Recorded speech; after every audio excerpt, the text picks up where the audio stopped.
Before I start talking about women in prison, I'd like to make a few requests. Okay? If any part of your ensemble today, whether you use your shirt, your hat, your shoes, notebook, pen, pencil, anything, contains the colors red or blue, please raise your hands. Okay? Good. If you wore a hat today, please raise your hand. If you used a cell phone today, please raise your hand. Congratulations, you will all receive a ticket for infraction of prison rules. If you're wearing more than one pair of earrings, please raise your hand. If you're wearing a ring that is not a wedding ring, please raise your hand. If you are wearing something on your wrist that is not a watch, please raise your hand. Congratulations, you will all receive a ticket for an infraction of prison rules. If you left the room for any reason whatsoever, and you didn't ask permission first, please raise your hand. If you've ever gotten your hair cut and you didn't sweep up all the trimmings, put them in a little plastic bag, and hand them over to the authorities, please raise your hand.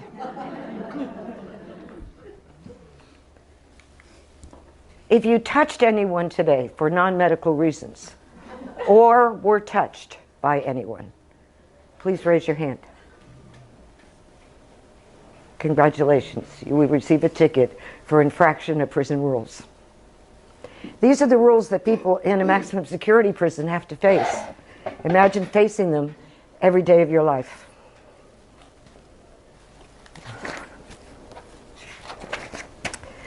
Yes, there are people in prison who belong there, no question about it. And there are some who should never see the other side of the walls.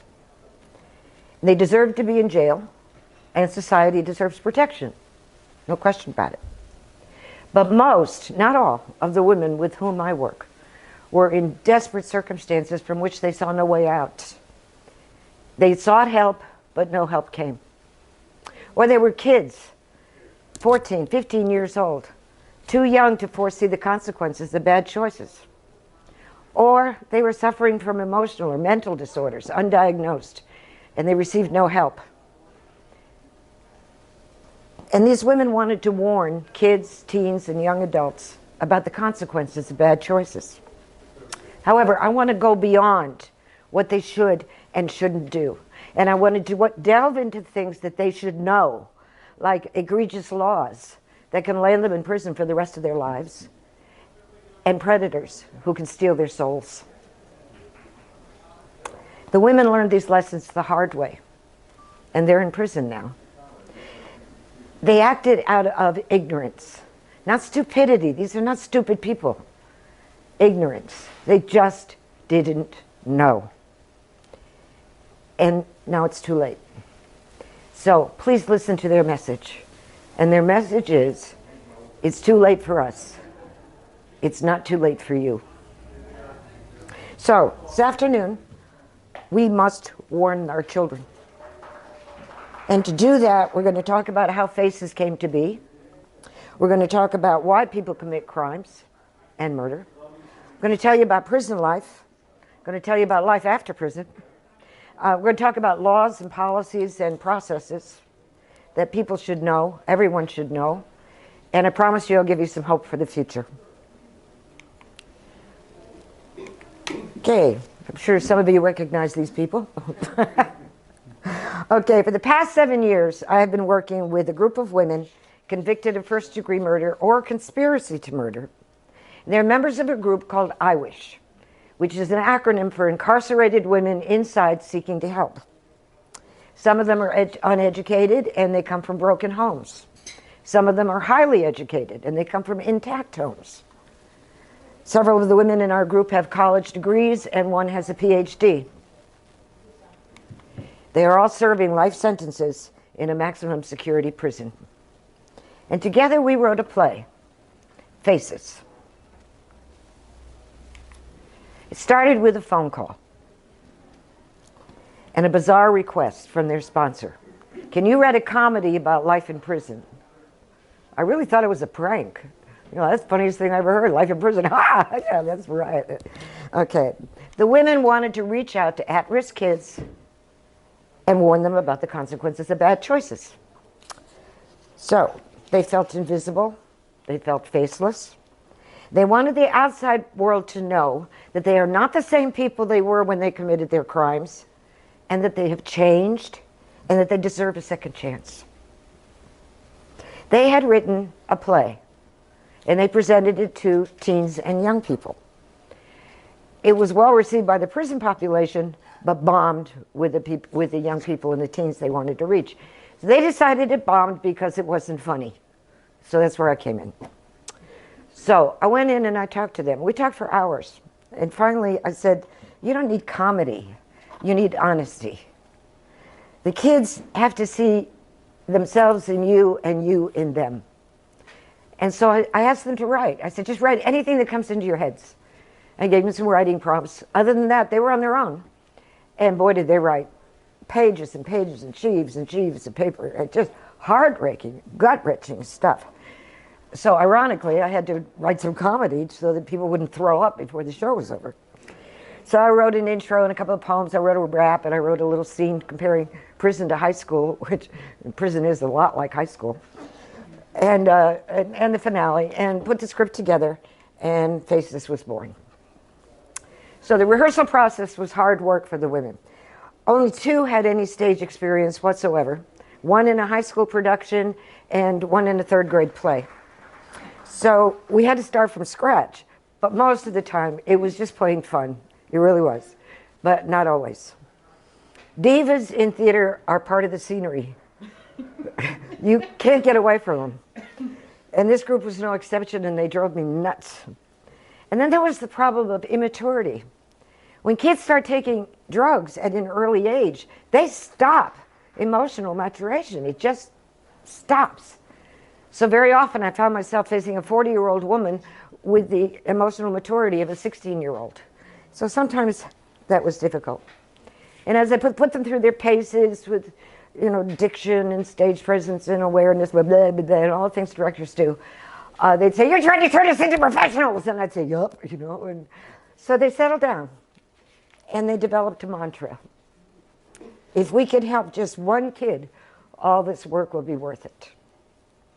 And the result was beyond our expectations. I defy any Broadway director to come in and see the play and not declare the women consummate professionals. They were magnificent. Sorry, no pictures allowed in a maximum security prison. The play became a phenomenon. Lawyers, judges, legislators, teachers, counselors, mentors, social workers, law school classes, social work classes came to the prison to see the play. We had a waiting list of hundreds. Altogether, over 1,000 people saw the play. And it led to a request for me to direct the play at the Kennedy Center for the Performing Arts, which was a thrill for the women, and for me too. I got to direct the show at the Kennedy Center, you know. The women wanted to reach one kid. We received so many letters from people in the audience, and 3 of the letters told us of kids who had turned their lives around. These were at-risk kids, tough kids, came to the prison. "Oh, kind of shit you pouring down through its now." 3 kids turned their lives around because of the women's efforts. I'm sure there are more, but as far as empirical evidence, we have 3 letters that said, "I was doing nothing in high school and now I'm getting B's and C's." One went on to Coppin College, took a course in remedial reading and writing, and she's now a junior in college. And a 14-year-old started serving meals at a soup kitchen, which I thought was pretty cool. The women fulfilled their mission, and they lived out their mantra, and all their work was worth it. When the play was canceled, the women were brokenhearted. The new administration came in, and he got mad because the women said they didn't like being in prison. You know, duh. You know. Anyway, so they asked me to write their stories, and I promised I would. So, why do they do it? There are as many reasons for committing crimes as there are criminals, and as many reasons for committing murder as there are murderers. And these are just, really off the top of my head, I just wrote down everything the women ever told me. This is why I did, this is why I did it, this is why I did it. And look at, and I don't even have jealousy and revenge on there. Thought of that afterwards. But gangs, domestic abuse, I mean, look at the dysfunctional family, rape, sexual abuse, inner city crime. Underprivileged kids who never had anything, and overprivileged kids who had everything and wanted more. And kids who had low self-esteem and no self-worth. And kids who had high self-esteem and felt they were entitled to more. Every reason under the sun. Human trafficking, which we'll talk about later. Bullying, greed. So many reasons. And very often, though, when people get locked up, they get what they needed all along. They get medical, psychological treatment, they get counseling, they take anger management courses, and they learn, they come to terms with who they are and why they did the things they did. And they come to like themselves, even love themselves, even if it's too late. They become the people they were meant to be. The point is this: they are not the same people they were when they committed their crimes. They're simply not. Do they deserve a second chance? Their victims don't have a second chance. Why should they? But when does punishment end and revenge begin? Is forgiveness possible when someone has hurt, or worse, killed someone you love? One of the people profiled in the book is the mother of a man who murdered his girlfriend. At a rally in Annapolis, I met the mother of the woman he had killed. She was working alongside of the mother of her daughter's murderer. And the two mothers had actually become friends. They were bonded in their grief. In different ways, each of them had lost her child. And side by side, they were working together for judicial reform. In the Kennedy Center presentation, one inmate wrote, "Not forgiving is like taking poison and expecting the other person to die. And the lust for revenge has destroyed many lives." So, what's it like in prison? Let's take a trip through the prison where I work, based on what the women have told me. Forgive me if I get a bit graphic.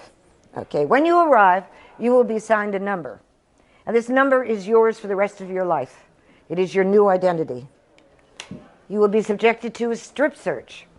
And every time you have a visitor, and every time the public comes to an event in the prison, you will have another one. Then you will be put into segregation for evaluation, 2 or 3 months. No visitors except lawyers or clergy. You will be assigned to a cell. The cells are 6 feet by 11 feet, 66 square feet. Pretty small, especially for 2 people. Yes, you will have a roommate. She could be very nice, or she could be an inconsiderate slob, or she could be an outright bitch. You have no choice in roommates. You will be given clothing, gray clothing you will wear every day of your life. You will be issued prison shoes, probably sneakers. There's no need for high heels. And a limited amount of underwear, usually men's shorts. The underwear is not necessarily in the correct sizes. A lot of 34B women get 36EE bras and vice versa. Altogether, your clothing inventory may not exceed 4 pairs of gray pants, 3 short-sleeve gray shirts, 2 long-sleeve gray shirts, and 4 pairs of shoes.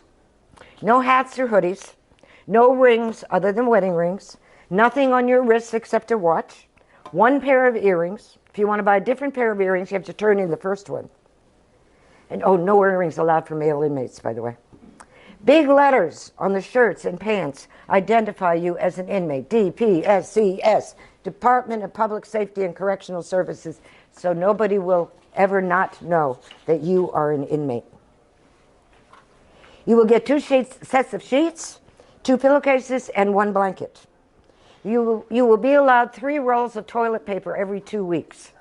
But be careful with it because you don't get tissues or paper towels. If you're a female and you haven't reached menopause, you will get 1 box of sanitary napkins a month. The women tell me they're more like panty liners. If you want tampons, you can buy them at the prison commissary, regular only, by the way. You can buy additional supplies at the commissary, too. Okay, deodorant, toothpaste, cheesy puffs. You will be allowed to go to commissary once a week, unless the commissary happens to be closed on your day, in which case you have to wait another week. You place your order in advance. Don't leave anything out. No additions or exchanges allowed. You will find prices in the commissary are often twice as much as they are in the outside world. You will buy your supplies with money you earn from your prison job, up to $1.25 a day. A little more if you do data entry. It's 3 cents for 1,000 keystrokes, about 200 words. If you go to school to work on your GED or your AA degree, you will earn 95 cents a day. If you don't have a job, you will be classified as indigent and you'll be locked in your cell for the entire day. You will buy all other clothing from a prison catalog. Nobody can send you anything, with limits on what you can expend. About $6 for a bra, about $5 for a pair of panties, $4 for a pair of socks. Forget about Victoria's Secret. Okay, perhaps your family will send you money to buy additional things, like a small TV. They can have a small TV, and perhaps not. You may not wear or carry anything red or blue. Those are gang colors. And you will get a ticket. This rule is strictly enforced. I'm a clown, and I'm a professional clown. I'm a real clown, not just a and I entertained at the Christmas party, and I wasn't allowed to take in red balloons. So I made a lot of Rudolph the Green-Nosed Reindeer. No scented lotions or creams. They contain alcohol, and they're forbidden. No computers, cell phones, iPads, iPhones, no email, no internet, no Google, no YouTube. All video games must be G-rated. You may get approval to use a computer, use one of the prison computers for 1 hour a week. You would take your showers in the stalls at the end of your unit. Now these look pretty nice. It's the only shower picture I could find on the computer. But the women tell me their showers, the curtains only cover them from the neck to mid-calf. And they have to hang their robes on a hook outside the shower before they go in. And when they turn on the water, the curtain billows out. And the showers are on the lower level, so if people are on the upper level, they can look down. And quite often there are male officers on duty, and it's really humiliating for the women. Okay, you'll be given a book of rules and regulations. It's a thick book and quite confusing. Some of the rules don't seem to make sense, but they are all reactive. Someone did something wrong and a rule resulted. For example, someone somewhere made a wig or a rope out of hair clippings. If your sentence is for over a year, you will get 2 months of good conduct credit, and you'll get 2 more months for every year you served. However, this takes time off your mandatory release date. However, if you break the rules, you risk losing all your good conduct credit. There's a matrix of offenses and consequences. You do this, you get this many days in lock. You do that, you lose your visitor. You do this, you lose your good conduct. And they're very strictly adhered to. Okay, and the offenses can range from possessing escape paraphernalia or fighting to having an onion or an apple or a tin cup in your cell. And you'll find that there are a lot of people, wonderful people in the prison, and you will make some friends. But you must not touch them. Even holding hands can earn you a ticket. You'll settle into the routine. You'll get up when you're told to get up, take a shower at a special time, line up to go to work, line up to leave work, line up to go to meals, and if you are not in your cell, ask permission to leave the area to go to the bathroom. As long as you follow all the complicated rules, you'll get along fine. If you don't, you'll be sent to lock, segregation, also known as SEG. This means you are locked in a cell 47 out of 48 hours. No visitors, except lawyers or clergy. No TV, no appliances, no lotions at all. They can be used to slick the lock. Particularly rough on the African American women because they use the lotions to groom their hair. No contact with your friends. If you obey all the rules, show remorse for your crime, assure authorities you'll never do it again, and that you have changed, you may be paroled. You're free.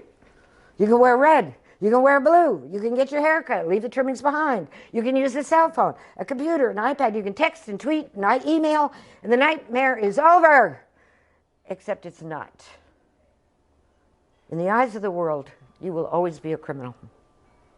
Your journey to a normal life is just beginning, and it is full of blockades. If you don't go home, you may stay for a while in a halfway house. This is not free, and you must get a job.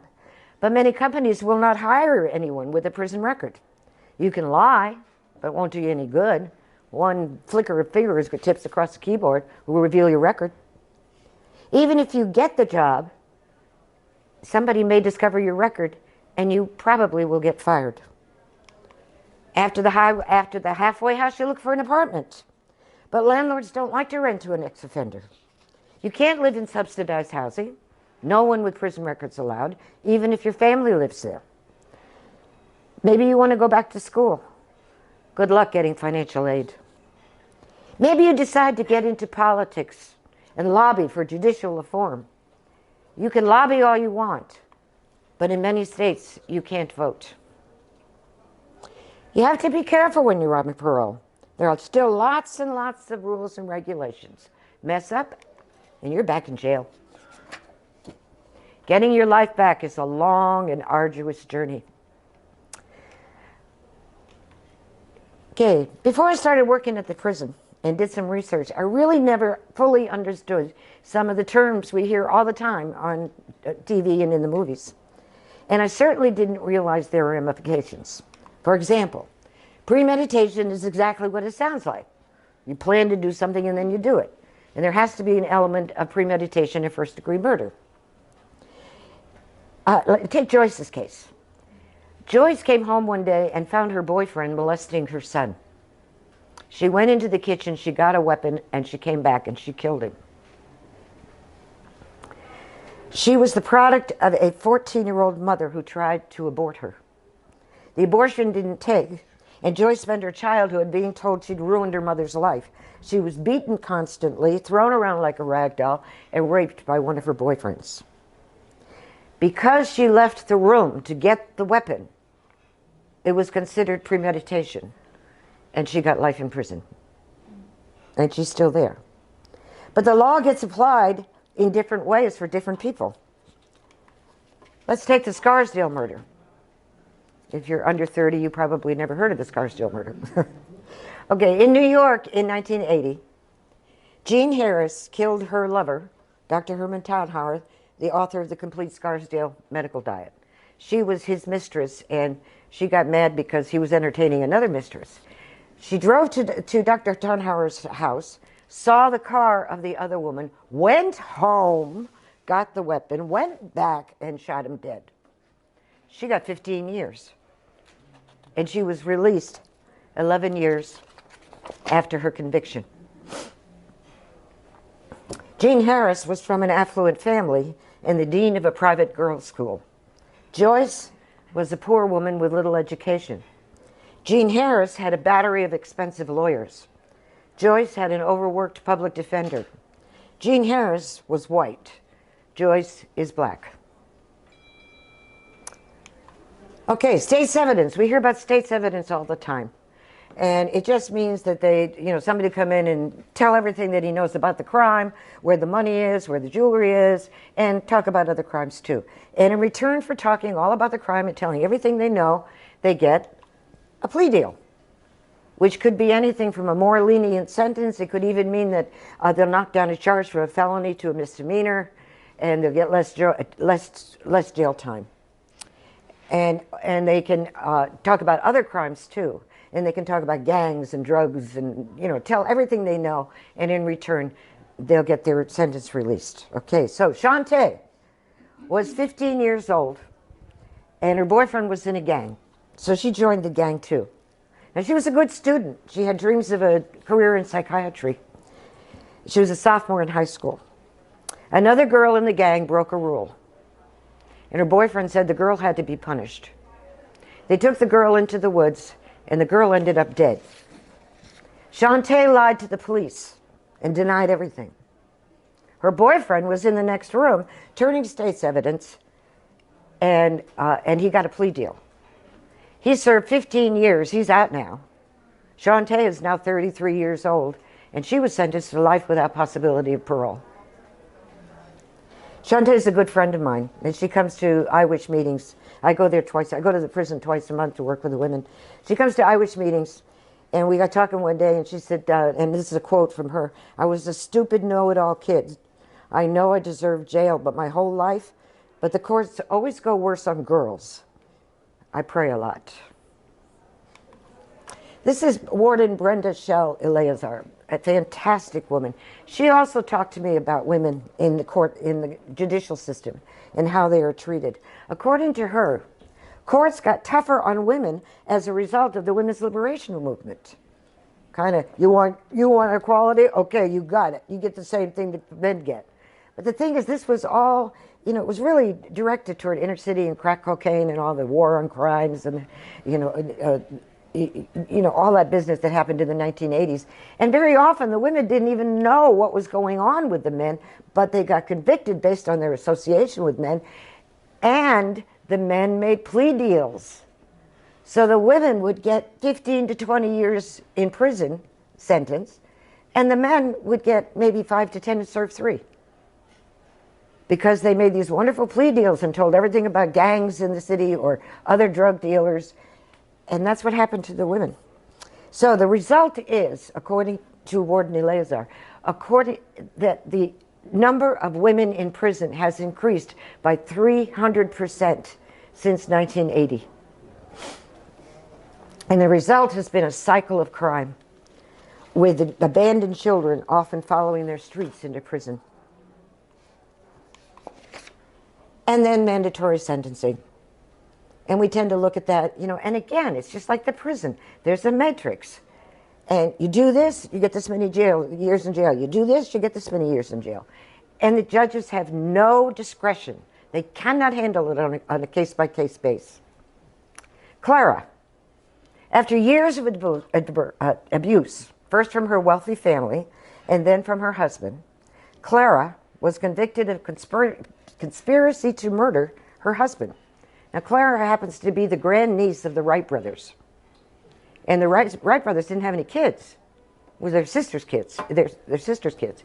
So all the money came to the nieces and nephews, and she grew up in high society. Her parents used to hobnob with it. They were kind of the jet set of the 1920s. Anyway, but in Maryland, conspiracy to murder, automatic life, mandatory sentencing, so she got life in prison. However, it didn't work. Now, whether she says she didn't do it, I don't know. But whether or not she did it, her husband's very much alive and very much enjoying the money she inherited from her uncles. So Warden Shell talked about this issue with me as well.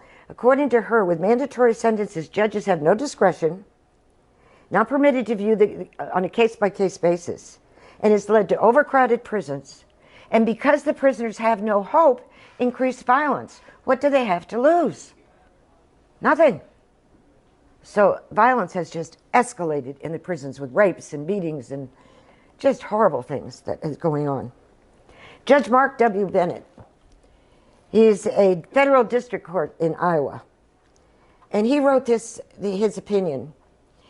If the minimum sentences worked, you could rationalize them, but they don't. And I've seen how they leave hundreds of thousands of young children parentless and thousands of aging, infirm, and dying parents childless. They destroy families and fuel the cycle of poverty and addiction. I am now sentencing the grown children of people I long ago sent to prison. And many people agree with him, including our past 3 presidents, Supreme Court Justice William Rehnquist, Supreme Court Justice Anthony Kennedy, who said, I can accept neither the necessity nor the wisdom of federal mandatory minimum sentences. And Judge Bennett concluded his essay with this statement: might there be a problem when the United States of America incarcerates a higher percentage of its population than any nation in the world?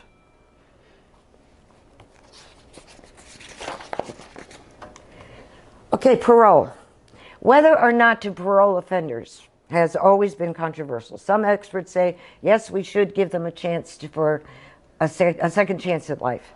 Others point to the high rate of recidivism in the country and say, no way. You know, once you've done something, that's it. And the rate of recidivism across the country is about 60%. In Maryland, it's about 40%, mostly due to the training and education that we have. So we can be pretty proud of that. Okay, some states don't have parole at all. 15 states have no parole, and the federal prison system does not have parole. You get sentenced to 25 years, you serve 25 years. That's all there is to it. But recent events have significantly raised the level of controversy. So let's take a look at the timeline. In 1986, Willie Horton, a convicted murderer in Massachusetts, he didn't return from a weekend furlough. In 1987, he came to Maryland. He raped a woman and assaulted her fiancé. He is now sentenced to 2 consecutive life sentences plus 85 years. They weren't taking any chances with that guy. And by the way, he's 64 years old now, and he now lives up the street in Jessup, Maryland, in case you ever wondered what happened to Willie Horton. He's right here in Maryland. 1988, Michael Dukakis, governor of Massachusetts, was blamed for the Willie Horton incident and accused of being soft on crime. And those of you who remember the election of 1988 with the revolving doors, all the commercials, right? And Dukakis lost the election to George W. Bush, and thus began the Bush dynasty. Okay, 5 years later, in Maryland, we had our own Willie Horton. Rodney Stokes escaped from a work release program, killed his girlfriend and himself. He was the 4th escaped lifer, and all of Maryland was in an uproar. Then Governor Schaefer ordered all the lifers on work or family release to be rounded up. 134 people were rounded up and scattered into prisons throughout Maryland. 1995, newly elected Paris Glendening said, "Life means life." He took it back, and he apologized in later years. But this didn't help the people who had their sentences converted from life with the possibility of parole to essentially life with no parole, because since that time, not one lifer has ever been paroled. In Maryland, the governor's signature is required after the Parole Board Commission approves a lifer for parole. Only 2 other states have this provision, Oklahoma and California. So we've been fighting this, but no governor wants to be called soft on crime. So the Parole Board Commission would recommend a lifer for parole, send it to the governor, and it would sit on the governor's desk. When I started working in the prison in 2008, 3 of the women had their petitions for parole, their approval, a system that takes 4 to 5 years because they have to go through risk evaluation and psychological evaluation. It takes 4 or 5 years to get approved by the Parole Board Commission. Their approvals have been sitting on the governor's desk for 5 years. Now it's 7 years later, and except for one who got released on another issue we'll talk about later, they're still there. 12 years of waiting after approval from the Parole Board Commission, whose job it is to do it. But there's hope. The Maryland Restorative Justice Initiative is fighting to change the parole system for lifers. The initiative was founded by and is directed by Walter Mandela LOMAX, who is one of the most amazing people I ever met in my life. Walter spent, Mr. Lomax, he's a really good friend of mine, but so I slipped. Mr. Lomax spent 40 years in jail, in prison, not jail, prison. There's a difference between jail and prison. He spent 40 years in jail for a crime he did not convict. He did not commit. The incident happened in 1969. With his motto of never give in, never give up, he set out to prove his innocence. Took him 45 years, but he did it. He was part of the roundup of lifers in 1993, but it inspired him to act to change the law.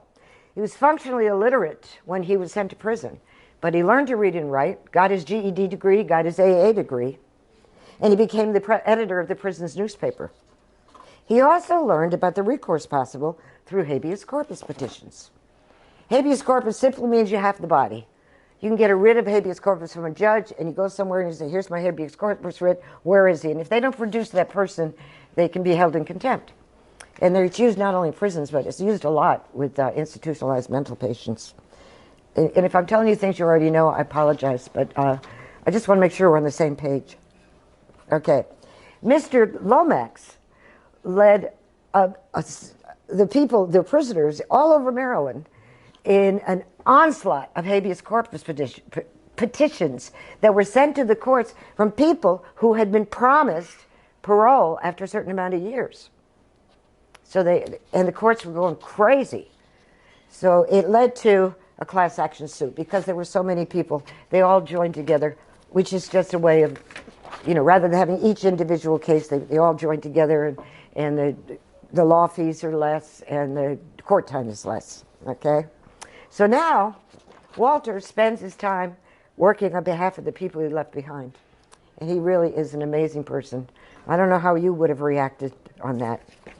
But spending 40 years in jail for something you didn't do, There's another side to keeping people who have been served life and served 40 or 50 years in jail. There's another side for releasing them. Now, this was written in 2013. CURE is a social justice organization, Citizens United for the Rehabilitation of Errants. At this time, in 2013, they were estimated $33,000 per person per year to incarcerate someone in Maryland. Now, if you figure half of those are fixed costs, and there were 50 petitions that had been approved for lifers sitting on the governor's desk, they figured there was almost $1 million per year that Maryland could spend on other things like schools. However, this is now 2015. And the latest figure per inmate per year is $38,400. Goes up. And of course, medical costs for the aging prisoners has gone up too. So it makes no sense. Okay, the Unger ruling. I decided to include this because it's been in the papers a lot, and I'll give it to you in a nutshell. Maryland Constitution has an unusual clause. In effect, it says that the juries are responsible for conviction. I don't know how it's worded, and I wouldn't understand it if I did, but in essence, that's what it says. So in the 70s, some judges took this literally, and they would give directions to the juries, and they'd say, but you really don't have to follow them. I mean, gee whiz, a lot of them are walkers. It's hard to rob a convenience store on a walker, Anyway, they're out, they've got jobs, they're paying taxes. Even if they can't have jobs, if they're too infirm to have a job, maybe they're in an assisted living facility, it's still cheaper than keeping them in prison. So logically, it makes no sense either. Brian Saccenti, who's the chief attorney of the appellate division of the Maryland Office of Preventer, said, all of the people we have represented who have been released are people who have done a lot of very positive things while incarcerated. In many cases, they have become really good men, except for one person. This is Etta. And she's a woman, and she got released under the Unger ruling. Isn't she gorgeous? I took this picture down in Annapolis. We were at a rally, and that's Etta, and she's out. And we were so excited. Okay, I want to talk about the felony murder law. The felony murder law says if a death occurs in the course of a felony, it is felony murder, and it means life in prison. That's all it says. Doesn't have to be an intended death. Doesn't have to be somebody dies of a heart attack. What? Death occurred. Can be anything. Accident. Anything. But that's what the rule says. And all but 4 states have some version of this law. Hawaii, Kentucky, Michigan, and Ohio are the only states that do not have a version of the felony murder law. Now, in some cases, it makes sense. 2 guys go into a convenience store, they both have guns, one shoots, the other doesn't. Of course, they're both responsible. It makes sense, right? In other cases, it's absurd. Okay, Etta, you just met her. When she was 19 years old, she was walking with her boyfriend. He said, go knock on that door. She said, why? He said, because the guy's mad at me. He won't answer. Etta knocked on the door. His boyfriend went in, and her boyfriend went in and killed the guy. A family friend tried to rape Denise. Denise told her uncle, who told an ex-boyfriend. The ex-boyfriend went to beat up the would-be rapist and to teach him a lesson, and he killed him. Denise was seen pointing to the rapist's window. Christian was in the car when when her two friends, two males, hopped out. They robbed and killed two people. They got back in the car, put a gun to Christian's head, and said, "You tell anybody what went down, we'll kill you, your son, and your whole family." All three of these women were sentenced to life in prison without the possibility of parole. They were classified as non-participants in a felony murder case. Then there's Ryan Holley. In Florida, in 2003, 25-year-old Ryan Holley loaned his car to a friend. The friend, along with three other men, drove across town and murdered an 18-year-old girl. Mr. Holley is serving a life without parole sentence. It's true. Look it up. Ryan Holley, Holle. Most recent case that I've heard of is the ELKHART 4. In 2012, 5 young men decided to burglarize a house. They drove up and down the street looking for an empty house and found one. Everybody's at work. It's middle of the afternoon. Broke into the house. Unfortunately for them, the owner was home. And he came down with a gun. And he was admittedly scared to death. 5, in essence, grown men in his kitchen. He shot one of them, shot the 21-year-old, and he died. Shot another one in the leg. The boys were sentenced to 45 to 55 years in jail because the death occurred in the course of a felony. And this is Indiana. And Indiana is a no parole state. The case was featured on a Dr. Phil episode, and one of the jury members was there. And he listed the 4 questions the judge posed for the jury. Was the felony committed? Yes. Were all the boys involved? Yes. Did a death occur during the commission of a felony? Yes. Did the boys perceive there was imminent danger? Now, this was more difficult. However, there was a truck in the backyard and a watch and a wallet on the counter. Therefore, the jury decided they had to perceive there was danger because maybe somebody was home. Then there was the but-for test. And it's an actual rule of law. It's, but for the existence of X, would Y have occurred? The answer is yes. Then X is an actual cause of Y. The jury had to concede that but for the burglary, the death would not have occurred. This is what the juror said. This is a direct quote. "We swore to uphold the law, so we had to set aside personal feelings. From a human point, it was absolutely horrible. We held hands and said a prayer for their kids and their families, knowing you're sending 16, 17-year-old boys to jail for 55 years. Painful. I'm still torn." The prosecuting attorney declared the crime a typical felony murder case. But she lied. She thought the sentence was excessive, but they had to follow the law. Appeals are pending. In fact, there was supposed to be an appeal on February 26th, and it got postponed. I have told many people about the felony murder law. With the exception of the legal community, no one has ever heard of it. And some don't even believe me. They think I'm stretching the truth. More than once I've heard that can't be true. But it is. I want to talk a little bit about juvenile sentencing. In 2012, the United States Supreme Court declared sentencing minors to die in prison was unconstitutional and violated the 8th Amendment of cruel and unusual punishment. However, they didn't make it retroactive. And they left it up to the states to figure out what to do about it. So, minors no longer receive life sentences. Instead, they're sentenced to 70 or 80 years. Yeah. Margie was 16 years old and in love with a handsome boy. One night she told me her story. "My cousin was in love with the same boy. We got into a fight. My cousin pulled a knife. I had a knife too, a box cutter. I cut my cousin, the fight ended, and I went home. Later that night, the police came to my house and took me to the police station. I wanted to call my mom. They told me it was just routine. They said, we just want to know about the fight. No need to call anyone. I told them all about my cousin and the handsome boy. Then they told me my cousin was dead. Margie was sentenced to life in prison. Walter Lomax and other members of the Restorative Justice Initiative are struggling to try to do something about minors in our judicial system. And we're all going to back him and sign the petitions and rally in Annapolis to try to make this come true. And we hope that Margie and Shantae and the other people who are there as kids have some chance at life. Okay, of all the things I've learned on this amazing journey, the most shocking is the rampant rise of sex-based human trafficking in the world, including the United States.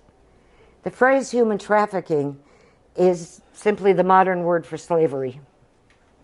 Every day, pimps troll our streets, our malls, our playgrounds, searching for vulnerable children, girls and boys. At age 14, Tabby was a high school dropout, estranged from her family. Perfect material for the scumbag pimp who took her to local bars and taught her how to lure men outside with the promise of sex. The pimp, with the help of others of his ilk, would rob the victim and send him on his way. The robberies were never reported because no decent man wanted people to know that he was having sex with a 14-year-old child. One robbery went too far, and the victim died. All involved were sentenced to life in prison, including 14-year-old Tabby. And she's still in jail, and she's part of our group. However, if you think your children are safe because they come from a nice home in the suburbs, think again.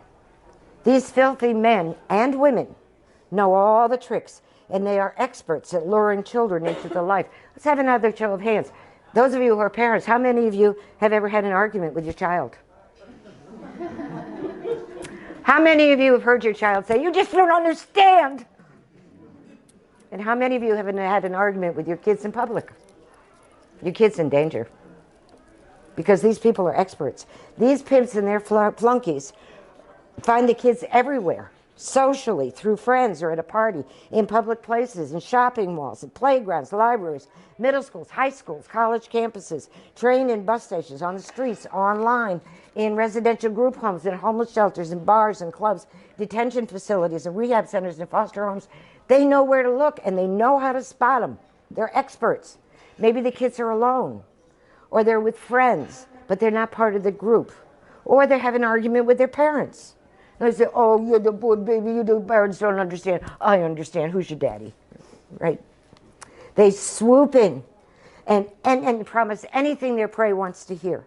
A fantastic job that will make them famous. You can be a supermodel. You can be a star. And if the kids look homeless, they'll offer food and money and shelter, anything to get these innocent young victims into their clutches. And then comes the "if you love me" gambit.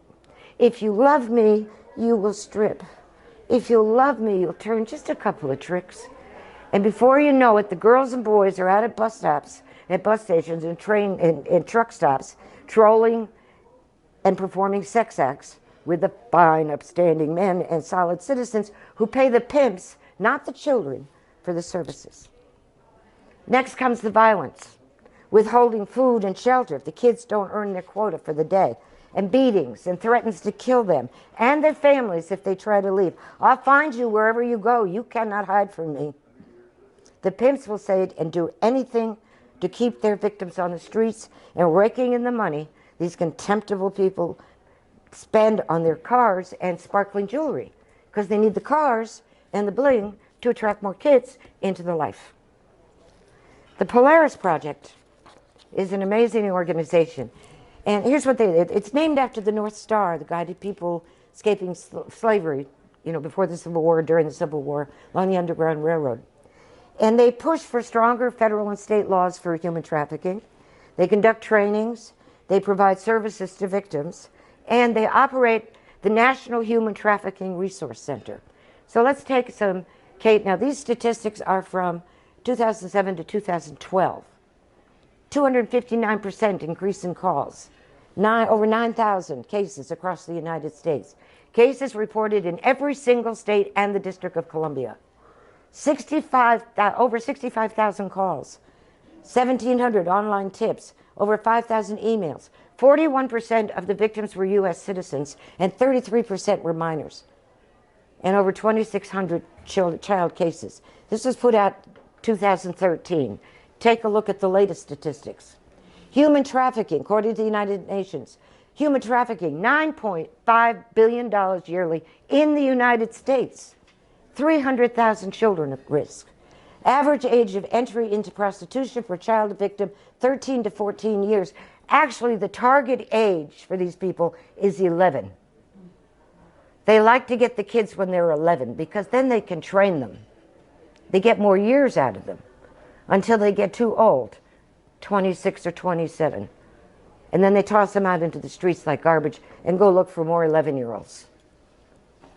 A pimp can earn $150,000 to $200,000 a year from each child, and they handle 4 to 6 children. The children are forced to have sex 20 to 48 times a day.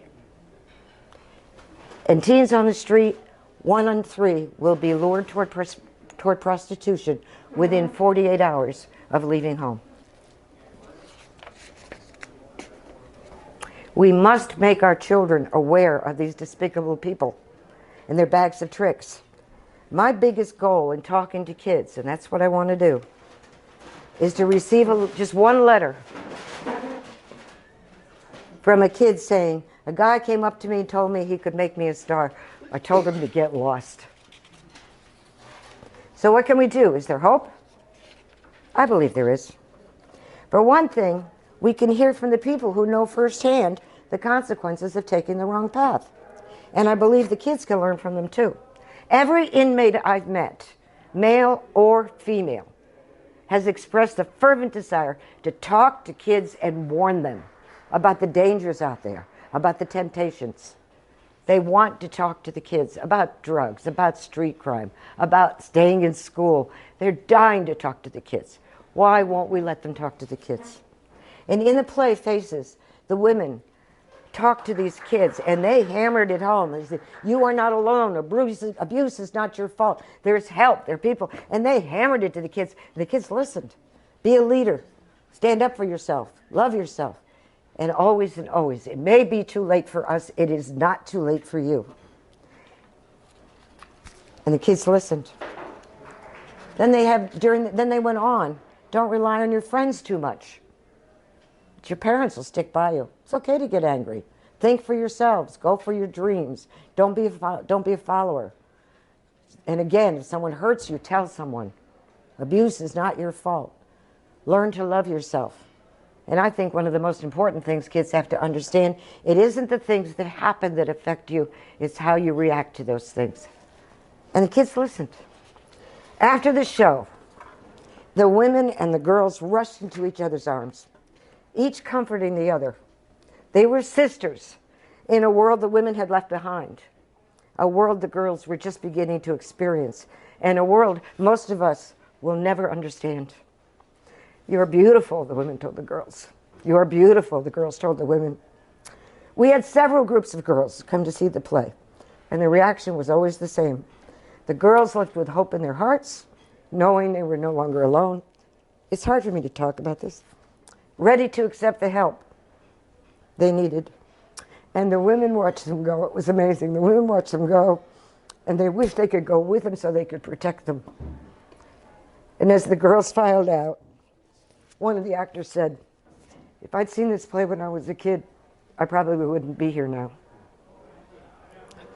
But the women didn't stop there. They had advice to the parents, too.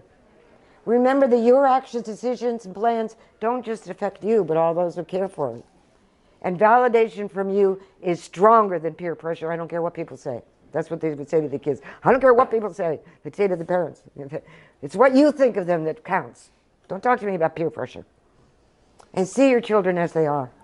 Validate their feelings and thoughts. And then they had more advice to the communities. Help women break out of the molds of someone else's opinions. Have more programs. Help our communities to protect one another. Help our children to be children. Give women more support with their victims of rape and abuse. Give people a helping hand so they don't turn to drugs. Develop a crime treatment program.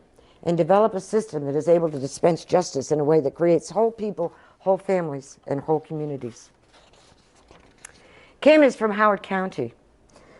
She was a highly skilled professional. It was a bizarre case. She was convicted of murdering her husband during a murder mystery romantic getaway.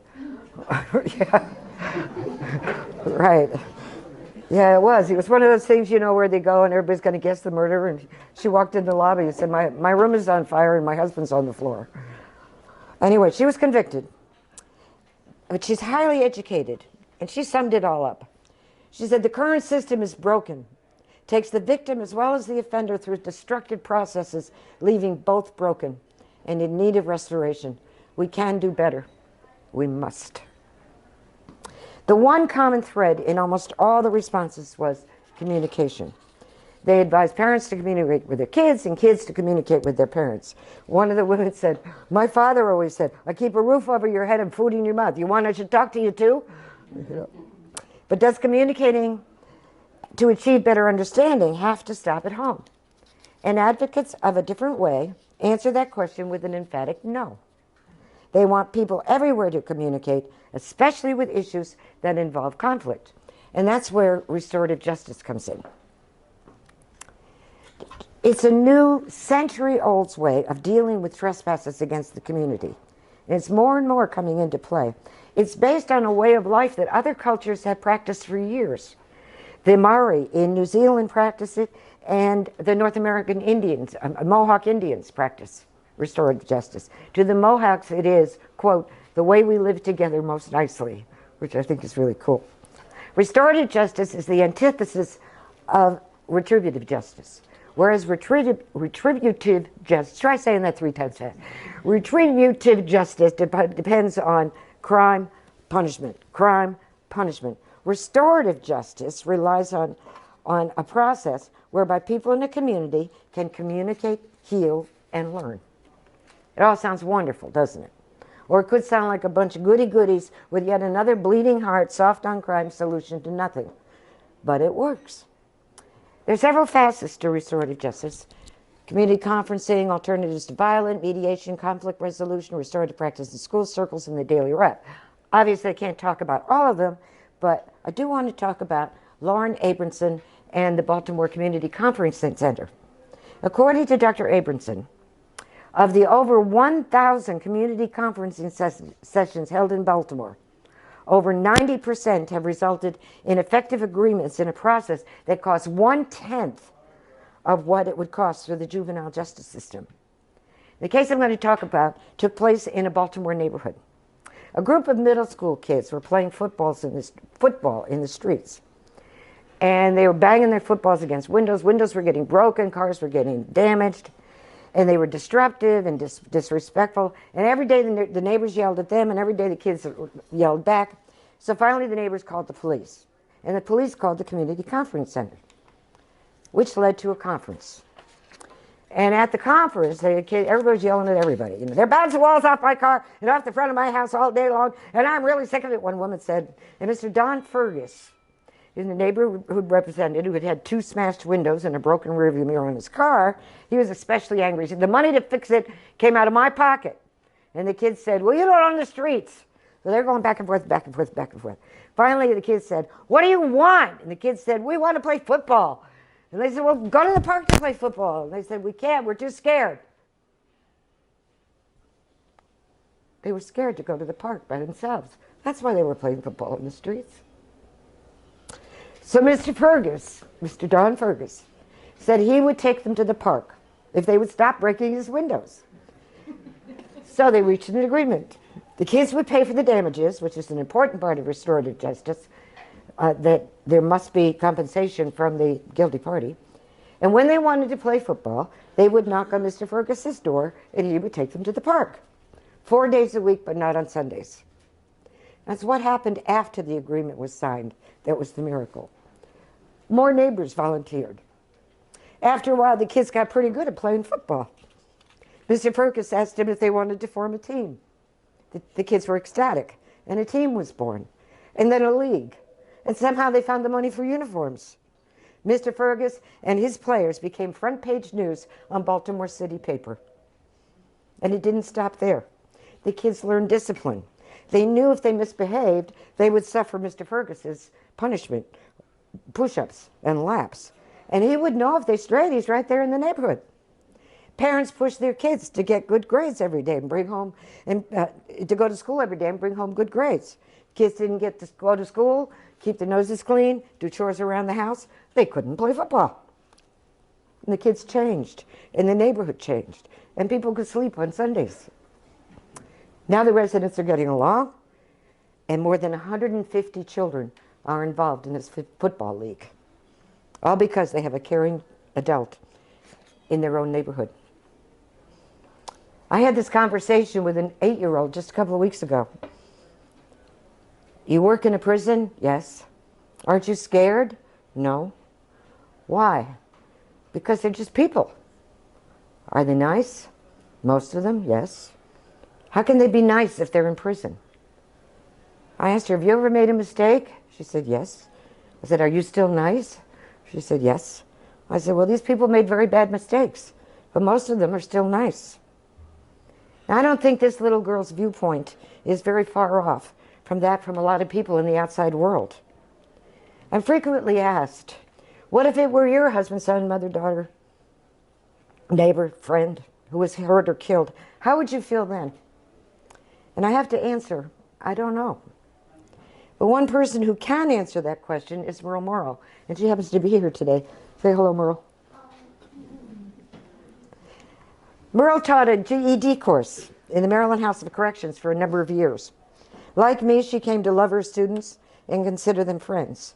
She wrote about her experience in her book, So Am I, What Teaching in a Prison Taught Me. Then her son was killed in a drive-by shooting. She was devastated by her son's death, but she nevertheless continues to volunteer in prison across Maryland. And she told me, none of that impacted my feeling toward the men I met at the prison. To do otherwise would dishonor my son's name. I hope I could be as courageous, and I hope I never find out. So please, help me carry the women's words beyond the prison walls. If you work with young people, allow me to come in and talk to them. The women care so much for these children they don't know. I can speak to parents, or I can have workshops with the kids, or the teens, or the young adults, or both at the same time. I don't want to scare them. I just want to make them aware. There's no charge, although I am asking for a voluntary contribution to a social justice organization of their choice. And help me to help people in the outside world realize that incarcerated people are still human beings, deserving of the respect of any other human being. They're the bad guys. We're supposed to be the good guys. I think it was Buddha who said that society is judged by how they treat their prisoners. And if you happen to be a religious Bible person, it's in the Bible too. Remember the final exam in Matthew? I was in prison and you came to me. So it's not just my idea, not just the idea of all my friends and the people I work with for social justice. So thank you for having me here. If you have any more questions, please stop by the signing table. I'd love to talk to you. And I also have flyers about the women's play and more information about what they did. And again, thank you for inviting me and thank you for listening.